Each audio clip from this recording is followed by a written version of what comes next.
however long you're meditating for, if 95% of that, 99% of that are just thoughts, and you only have one moment where you remember in the entire session that, yeah, I'm actually supposed to be meditating here, not thinking about what I'm having for dinner tomorrow, that one moment is worth celebrating. Hello and welcome to another episode of Paratosh Meets, the show where I meet interesting people to bring you interesting content. If you've just started meditating and your journey was anything like mine, it's a little bit of an uphill struggle. Well, today I'll be speaking to Ishan. Ishan's been meditating now for over 10 years. During his practice, he's gone to retreats across Europe and in India. Today we'll be talking about the benefits we've experienced, why meditation's so difficult, especially if you're just starting, and also give a couple of tips on how to meditate more consistently. Let's get into it. Ishan, thanks for coming on the show again. Today we're going to be focusing more on meditation, which is something that both of us have been doing for a couple of years. It's important to preface this video with, I'm not the Dalai Lama, and neither is Ishan, although sometimes he tries to be. Speak for yourself. No, I'm joking. Absolutely, you're spot on. You're spot on. Right, you're right to caveat that, because I know it's easy to assume that we are, but no. I don't think it's that easy to assume we are, but okay. What we lack in, not being gurus, not being the Dalai Lama, etc. We are young people with busy lives who've started meditation recently, had, a fair few struggles getting set up, but have now managed to do it consistently and are starting to see, some pretty good results. Wouldn't you agree, Ishan? I couldn't agree more. Of course, it's difficult using words like results, and I understand completely why you said that, but a big problem is a lot of people go into it thinking, what results can I get? They go into it with a very materialistic mindset, like, okay, I'm gonna get something out of this. And I think a lot of the things we want to talk about today are kind of how to avoid that. So I think a good starting point for this discussion is going to be, what benefits are you getting from meditation today? I certainly have a good idea in my head of how it's helped me. So why don't you start with how meditation's helped you? And maybe just start it by talking a little bit how long you've been meditating for and just a bit of background there. I guess I've always had a bit of exposure to meditation anyway growing up. My dad used to go to the Buddhist Centre in Manchester, and we tagged along. The next proper engagement meditation I had was when I was 18, 19. My girlfriend at the time, my ex-girlfriend now, wonderful person, introduced me to meditation, and we really got into it together. We went to different retreats, and I'm 26 now, so that's been about 7-8 years. And in terms of the benefits of it, look, I went in just like any other person goes into meditation. I went in trying to figure out how to feel less anxious. I went in trying to improve my mental health. And it's understandable why people think that, and it's understandable why I thought that. But if anything, it kind of held me back in a way. It's important to not think about the results. Having said that, I can say now, I'm at a point where I'm no longer attached to the vicissitudes of daily emotional life. So I used to wake up in the morning, maybe be grumpy or miss the bus, got pissed off. I'm now in a position where it doesn't upset me as much. I might feel bad, that's fine. I'll experience it, I'll observe it, and we move on. And slowly, my attention moves towards simple things like gratitude, what can I be appreciative for, things I know that are probably more geared towards true happiness. And I'm not saying I don't feel stress or anxiety or anything like that. I think it'd be impossible to not feel stressed, not feel anxious, not feel sad.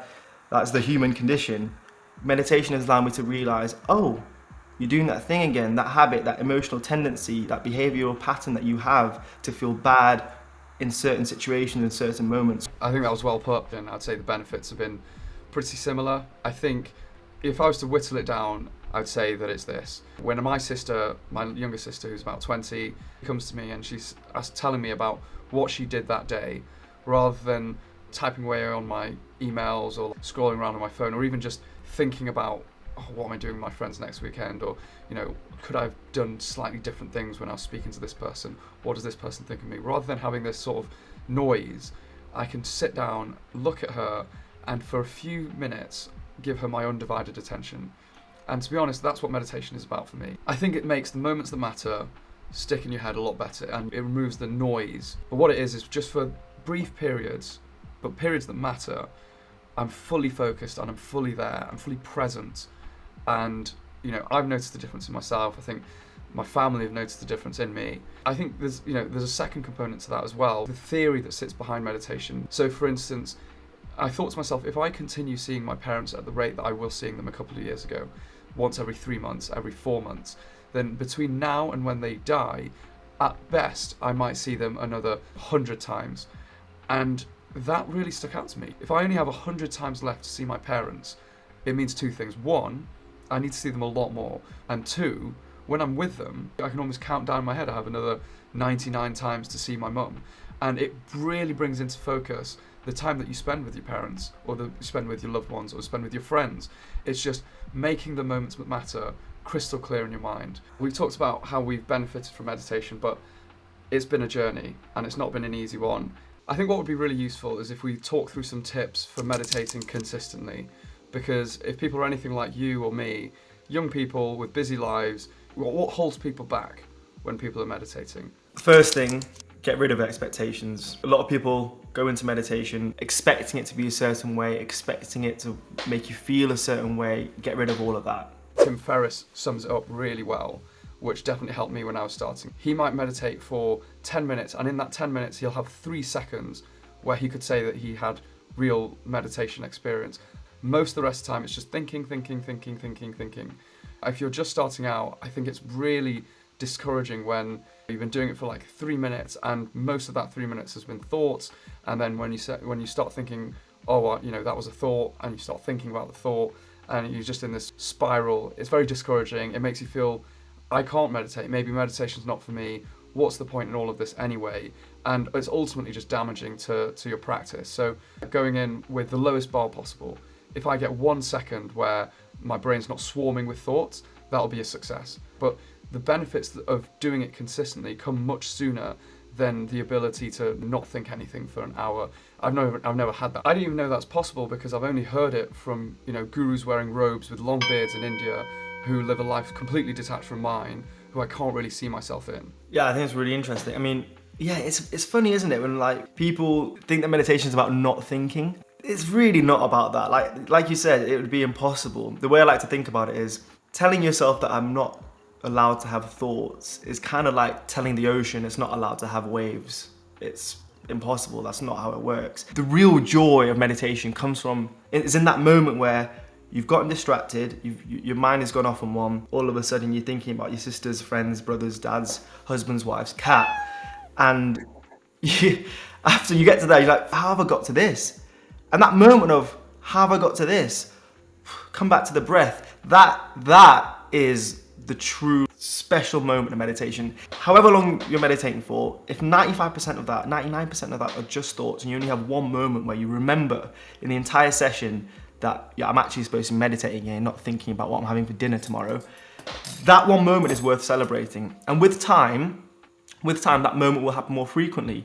You'll get lost into a thought and quickly you'll bring yourself back. And the last thing I'll say about this is, imagine a radio that never turned off. That is what our minds are. It's a radio that just doesn't have an off button. If I were to walk around carrying that radio, and if it was a channel I didn't like, and the equivalent being if it were the thoughts I didn't like or things I was stressing about, I would go nuts. And so what meditation is about is realizing that actually that radio is going to be on whether you like it or not. You have the ability to decide when you're going to tune in and when you're going to tune out. The second tip, very simple. Start small. Everyone's knows someone who's been on a 10-day silent meditation retreat and has, walked around the earth and come back enlightened, but forget about all of that. Just start small, start with 2 minutes. If you bite off more than you can chew, you'll never come back to that meditation cushion. Even, in the Shambhala discipline that I got most of my training, you don't meditate for more than 20 minutes at a time, max. It doesn't matter if you're a beginner or you've been meditating for years and years and years, you meditate for 20 minutes and then you stop. So start small, work small, 2 minutes, 5 minutes. If you're really gonna be brave, 10 minutes, and that's it.